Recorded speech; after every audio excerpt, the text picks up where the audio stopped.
नमस्कार दोस्तों, स्वागत है आप सबका आपके अपने YouTube चैनल एग्ज़ाम टैबलेट में। दोस्तों, बिहार तकनीकी सेवा आयोग द्वारा एएनएम पोस्ट की वैकेंसी निकाली गई है, जिसमें कि टोटल इसमें जो वैकेंसी है एएनएम पोस्ट में ये 10,709 टोटल वैकेंसी है।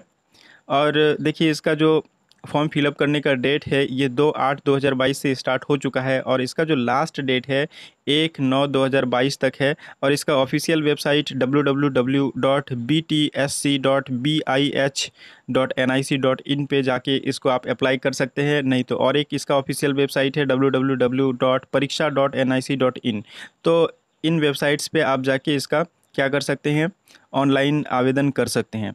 और उसके बाद यहाँ पे देखिए, यहाँ पे कैटेगरी वाइज दिया गया है कि किस में कितना वैकेंसी है, किस कैटेगरी में कितना वैकेंसी है।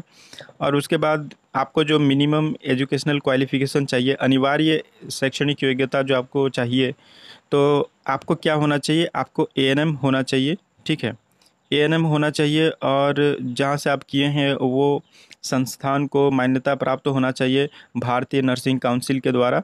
और फिर क्या है कि आपका जो एएनएम का सर्टिफिकेट है वो बिहार परिचारिका निबंधन परिषद यानी बिहार नर्सिंग काउंसिल के द्वारा रजिस्टर्ड होना चाहिए।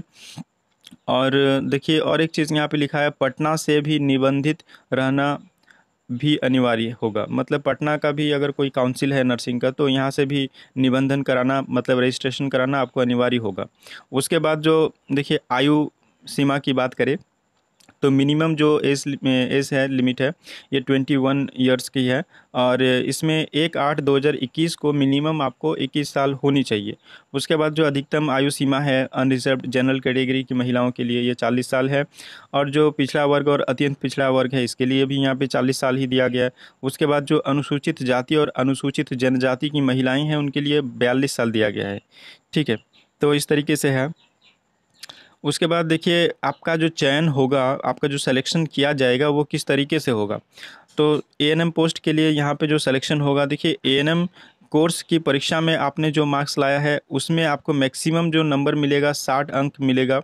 उसके बाद अगर आपने जीएनएम या फिर बीएससी नर्सिंग या फिर पोस्ट बेसिक बीएससी नर्सिंग या फिर एमएससी नर्सिंग किया है तो उसमें मैक्सिमम आपको 15 मार्क्स मिलेगा। और बिहार सरकार के अगर सरकारी अस्पतालों में अगर आप संविदा के आधार पर काम कर रहे हैं और अगर उसका आपके पास एक्सपीरियंस का सर्टिफिकेट भी है तो उसमें भी आपको मैक्सिमम जो मार्क्स मिलेगा ये 25 मार्क्स मिलेगा।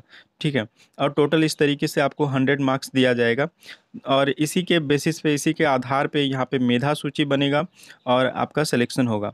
यहाँ पे और भी थोड़ा डिटेल्स दिया गया है, जैसे कि अगर आप 50% मार्क्स लाते हैं एएनएम का कोर्स में, अगर आपने 50% मार्क्स लाया है तो उसको 50 इंटू 0.6 करके =30 निकाला है कि अगर आपने 50% आपने मार्क्स लाया है तो आपको कितना नंबर मिलेगा। मैक्सिमम जो देखिए यहाँ पे 60 अंक है, उसमें आपको अगर आप 50% नंबर लाए हैं एएनएम में तो आपको कितना मार्क्स मिलेगा, 50 इंटू क्या किया है 0.6, तो यहाँ पे 30 मार्क्स आपको मिलेगा। ठीक है, तो इस तरीके से यहाँ पे डिसाइड किया जाएगा कि किसको कितना मार्क्स मिलेगा।